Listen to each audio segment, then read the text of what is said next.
Welcome back. We continue our coverage of that deadly police shooting in Lebanon. Joining us now is Michael McLaughlin. He is a retired lieutenant from the Upper Allen Police Department. He's also the president of the Cumberland County Law Enforcement Memorial Foundation. Michael, thank you so much for sticking with us during this half hour. First, can you just tell me a little bit about what your role is in that Law Enforcement Memorial Foundation? What is it that you do? The foundation was started in 2007.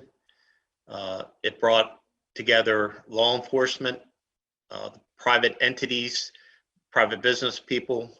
We raised a substantial amount of money, and the county gave us a location at the 911 center, and it's a memorial dedicated to the 13 police officers that have given their lives in the line of duty in Cumberland County. Unfortunately, we know that there'll be additional lives lost, and it's a memorial for the purpose of the family of the fallen officers, a place where officers can go and reflect about the officers that have lived a great life and unfortunately died in their profession. And I mean, being a police officer, obviously a very dangerous profession, and you talked about that in our last half hour. But when it comes to officers being killed in the line of duty, I mean, it's something that doesn't happen that often. But when it does, it just hits you really hard. That's an accurate statement. Recently in central Pennsylvania, we've had federal law enforcement, state law enforcement, and local law enforcement killed in the line of duty. And fortunately, as you indicated, it doesn't happen that often. But when it does, it hits home. It could be any one of us at any given time. It doesn't matter if you're a trooper, doesn't matter if you're an agent, doesn't matter if you're a beat cop. Things happen, and we know that every day going to work. The unfortunate thing is usually our families didn't sign on for that. It's the cop that signed on for it. And I know that you are a retired lieutenant, and we heard today that William Lebo was a lieutenant just 1 month from retiring.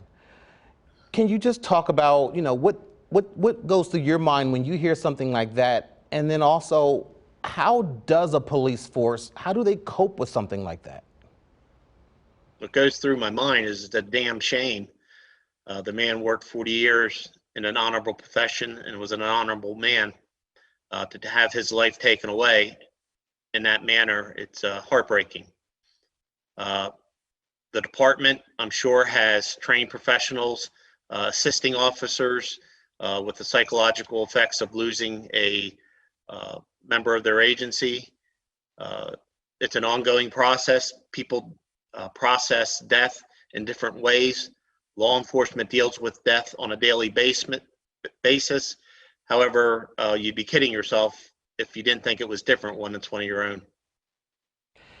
Absolutely. And then what about the next steps? I mean, the grieving process is going to continue for not just the police, but the community as well. And then surely there will be a funeral and some service and memorials coming in the days ahead. Just talk about, as a police officer working, I mean, this isn't something that's just easily forgotten. No, it's not. I mean, last night in Lebanon City, cops were out doing their job in spite of what happened. It's a 24/7, 365 occupation. And when tragedy strikes, it doesn't negate the cops are doing their job every day. I would just ask that the community remember yesterday and today. The next time things go maybe sideways and they react to information that's put out by the media or on social media, wait till you get all the facts before you determine whether a cop was at fault, or understand why a police officer did what he did, and quit reacting to the quick sensationalism that's out there on social media. Well, definitely a community is in mourning as across the mid-state, across the area.